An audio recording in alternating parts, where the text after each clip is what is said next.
గురువు, రవి మీ యొక్క లగ్నం నుంచి అంటే వృషభం నుంచి మూడో భావంలో కలవబోతున్నారు. కలుస్తూ మౌఢ్యం కూడా ఏర్పడుతుంది. సో మనకి జూలై మాసంలో ఏర్పడేటువంటి ending almost July second half తర్వాత ఏర్పడేటువంటి మౌఢ్యమి మరియు రవి గురువుల యొక్క కలయిక. ఈ రవి గురువుల యొక్క కలయికతో పాటు మీకు సహజంగా వృషభం వారికి రాశిలో కుజుడున్నాడు. రెండవ స్థానంలో ఉండేటువంటి రవి జూన్ 16 తేదీకి అలా ఎంటర్ మళ్ళీ జూలై 17 తేదీకి వెళ్ళి రవిని గురువుని కలుస్తున్నాడు. మరి చతుర్థ భావంలో కేతువు, పంచమంలో మనకి పంచమాధిపతి రెండవ స్థానంలో ఉంటున్నాడు. అదేవిధంగా గమనించుకున్నట్లయితే ఈ లాభంలో శని, ఈ దశమ స్థానంలో రాహు. ఈ యొక్క గ్రహస్థితిని అనుసరించి మీకు ఎలా ఉండబోతుంది, ఏ దేవత ఆరాధన చెయ్యాలి, ఎటువంటి విషయాల పట్ల మీ జాగ్రత్త వహించాలనేటువంటి అంశాలు చెప్తుంది నేనైనప్పటికీ చెప్పిస్తుంది సాక్షాత్ లలిత అమ్మవారిగా భావిస్తూ ఆ లలితాంబిక అమ్మవారి యొక్క అనుగ్రహం మీకు పరిపూర్ణంగా కలగాలని మనస్ఫూర్తిగా కోరుకుంటూ, ఇక్కడ ఎప్పుడైతే వృషభం నుంచి మూడో భావంలో రవి గురువుల యొక్క కలయిక కలగబోతుందో, మూడుకి వెళ్ళకముందు రెండవ స్థానంలో ఎప్పుడైతే రవి ఉంటాడో, ఈ 16 జూన్ నుంచి 16 జూలై వరకు ఉండే కాంబినేషన్ ఏమో మీరు ప్రాపర్టీస్ ఏదైనా తీసుకునే విషయాల పట్ల కాస్త జాగ్రత్తగా ఉండాలి. ఎందుకంటే ఇక్కడ ఎప్పుడైతే కుజుడు 12వ అధిపతి రాశిలో కూర్చున్నాడో, ఇది ఏదైనా ఒక ఆస్తి మీద, ఏదైనా ఒక వస్తువు మీద, వాహనం మీద కొనుగోలు చేయడం వల్ల వచ్చే కూడా ఒత్తిడినిస్తాడు. జూన్ 16 నుంచి జూలై 16 వరకు.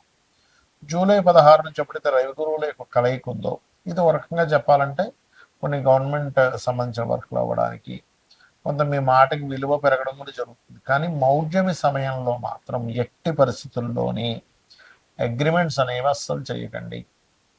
మూడో భావం అనేటువంటిది అగ్రిమెంట్స్ చేయడము, కమ్యూనికేట్ చేసి ఎవరికైనా మెయిల్ పంపిస్తున్నాము, మెసేజ్ చేస్తున్నాము, ఎవరితో ఏదైనా మాట్లాడుతున్నాము, ముఖ్యమైనటువంటి పని, ఇటువంటి విషయాలలో కాస్త జాగ్రత్తగా ఉండాలి, గుర్తుపెట్టుకోండి. అలాగే మరొక విషయం ఏంటంటే, ఇక్కడ ఈ లాభంలో శని మంచివాడే, దశమంలో ఉండేటువంటి రాహు కూడా విదేశీ ఉద్యోగ యోగాలను కూడా ఇక్కడ కలిగిస్తున్నాడు. ఇక మీరు నిత్యము చేయవలసినటువంటి దేవతారాధన, గణపతి యొక్క ఆరాధన, విష్ణు సహస్రనామాల యొక్క శ్రవణము, మరియు గోవులకి గ్రాసము తినిపించడము, గోధుమ రవ్వ తినిపించడం ద్వారా ధన విషయంలో చాలా బాగుంటుంది. ఈ మౌఢ్యమి సమయంలో అసలు ఎలాంటి పనులు చేయాలి, అలాంటి పనులు చేయకూడదు చాలా మంది అడుగుతున్నారు. వివాహాలు, నిశ్చితార్థాలు, గృహ ప్రవేశాలు, గృహ ఆరంభాలు చెయ్యరు. ఇది మరి నార్త్ సైడ్ వాళ్ళకి వర్తించదు అంటారు, మనమే ఎక్కువగా పాటిస్తూ ఉంటాం. నార్త్ సైడ్ వాళ్ళు పట్టించుకోరు, కాకపోతే దాని ప్రభావం ఉంటుంది. ఎంతైనా కూడా మనకి వజ్రము, దుర్ముహూర్తము, యమగండాలు ఇవన్నీ కొన్ని ప్రాంతాల్లో వర్తిస్తే, కొన్ని ప్రాంతాల్లో వర్తించినప్పుడు అలాగే మరి ఇది అలా అవుతుందా అంటారు చాలా మంది. కానీ ఇది అలా ఉండదు, యూనివర్సల్గా ఇది దాని ప్రభావం చూపిస్తూ ఉంటుంది.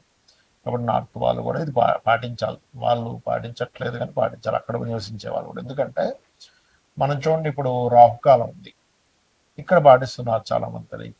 మీరు కనుక తమిళనాడులో కనుక నివాసం ఉన్నట్లయితే ఖచ్చితంగా రాహుకాలాన్ని అక్కడ పాటించాలి. ఇక్కడ ఉన్నప్పుడు వజ్రము, దుర్ముహూర్తము, అదేవిధంగా యమగండం పాటించాలి. కానీ ఈ మౌఢ్యమి సంబంధించినవి ప్రపంచం మొత్తం పాటించాలి. అయితే చాలామంది ఈ మౌఢ్యమికి కొన్ని తెలియని కొన్ని ఎలా అంటే రెగ్యులర్గా చేసేవి కూడా ఆపుతూ ఉంటారు. అంటే అలాగా ఉద్యోగం వచ్చింది, ఉద్యోగంలో జాయిన్ అవ్వాలి, మౌఢ్యమితో సంబంధం లేదు, అది మీ యొక్క జీవితానికి సంబంధించినటువంటి, మీ నిత్య జీవితంలో మీకు డబ్బులు రావాలంటే, కాబట్టి మౌఢ్యమితో సంబంధం లేదు, గుర్తుపెట్టుకోండి. అలాగే రెంటిల్లు మారుతున్నారు, పెద్దగా సంబంధమే ఉండదు మౌఢ్యంతో. కాకపోతే మౌఢ్యంలో అవాయిడ్ చేస్తే మంచిది, అంతేగాని పెద్ద దానివల్ల ఏదో వస్తుందని మాత్రం అనుకోకండి. అదేవిధంగా ఇంకొంతమంది కొన్ని మరమ్మతులు చేయించుకుంటూ ఉంటారు ఇంట్లో. ఏమైనా వాస్తు దోషం ఉంది, మౌఢ్యంలో చేయించుకోవచ్చు, ఏమీ సంబంధం లేదు. నువ్వు సెట్ చేసుకునే దానికి చేసుకోవచ్చు. ఎలా అయితే ఔషధ సేవన విషయంలో ఫలానా నక్షత్రాల్లో మంచిదని చెప్తాడు. కానీ నీకు అత్యవసరం ఉన్నప్పుడు ఒక వ్యక్తికి పొడి చేశాడు, బ్లడ్ వచ్చేస్తుంది, అమ్మో ఇప్పుడు మౌఢ్యం ఉందండి, ఈరోజు దుర్ముహూర్తం ఉంది, వర్జ్యం ఉంది, లేకపోతే యమగండం ఉంది, ఇప్పుడు హాస్పిటల్కి వెళ్ళకూడదంటే అలా యాక్సిడెంట్ అయింది, వెంటనే తీసుకెళ్ళి వాళ్ళు అతను రిపేర్ చేయించాలిగా. అత్యవసర వస్తువుల్లో ధర్మం ఎలా అంటే మీకు ఆపద్ధర్మాలు కొన్ని ఉంటాయి, అలాంటి సందర్భంలో ఈ మౌఢ్యం సంబంధం లేదు.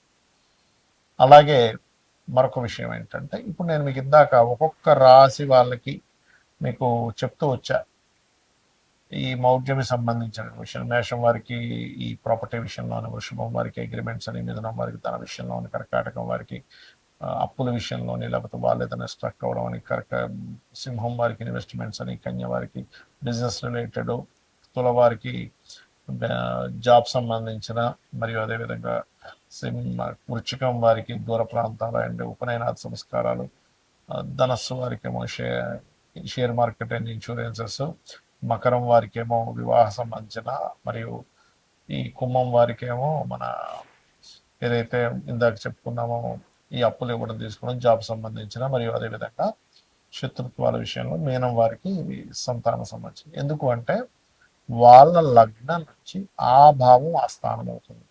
అన్ని విషయాలకు కాదు, పర్టికులర్గా వాళ్ళ పర్సనల్ చార్ట్లో ఈ విషయంలో జాగ్రత్తగా ఉండాలి. యూనివర్సల్గా జరిగే కొన్ని శుభకార్యాలకు ఎందుకు శుభకార్యాలు చేయరు ఆ సమయంలో అంటే, గురువు యొక్క దృష్టి, శుక్రుడి యొక్క దృష్టి, రవి యొక్క కిరణాల చేత, రవికి అతి సమీపంలో వెళ్ళడం మూలంట వాటి యొక్క ప్రభావం తగ్గిపోతుంది.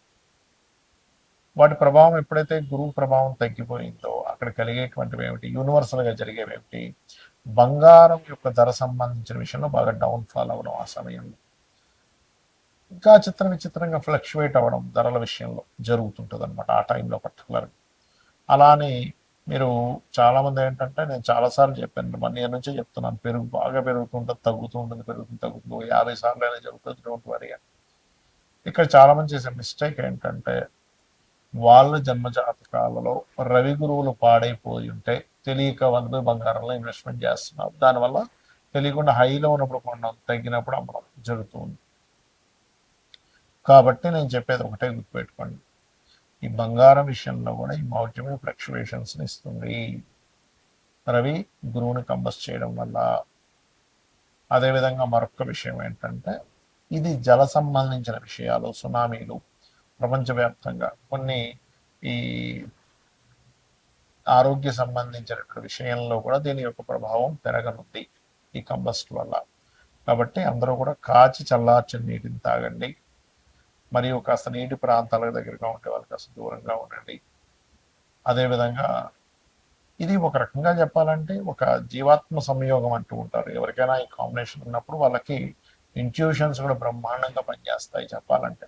ఒక డిగ్నిఫైడ్ నేచర్లో కూడా వెళ్తూ ఉంటారు. కాకపోతే ఏంటంటే, మనకి యోగము అంటారు జ్యోతిష్ శాస్త్రంలో. మన జన్మజాతకంలో కానీ గోచారంలో కానీ 2 గ్రహాల కలయిక, లేదా ఒక గ్రహం ఒక రాశిలో ఉన్నప్పుడు యోగము, ఒక గ్రహం ఒక నక్షత్రంలో ఉన్నప్పుడు యోగము, గ్రహంతో కలిసి ఉన్నప్పుడు ఇంకొక యోగం, 2-3 గ్రహాలతో కలిస్తే మరొక యోగం. ఇలా యోగము ఏర్పడి గోచారంలో ఇచ్చే రిజల్ట్స్ చాలా బలంగా ఉంటాయి, గుర్తుపెట్టుకోండి. యోగం ఏర్పడకుండా ఇచ్చేటువంటి రిజల్ట్స్ వేరు, 2 గ్రహాలు కలిసినప్పుడు వేరు. కాబట్టి మీరు ఏం చేస్తారంటే, మీకు జన్మజాతకం తెలియదు, అసలు ఏం చేయాలో అర్థం కావట్లేదు, మీ డేట్ ఆఫ్ బర్త్ లేదు, అలాంటప్పుడు కూడా ఏం టెన్షన్ పడకుండా సూర్యనారాయణమూర్తి యొక్క ఆరాధన, లలితా సహస్రనామాలు, వీలైతే లలితా సహస్రనామాల్లో సూర్య భగవాను చూస్తూ ఓం భానుమండల మధ్యస్థ భైరవీ భగవాన్ నమః మంత్రం చేయండి, అన్ని విధాలు బాగుంటుంది.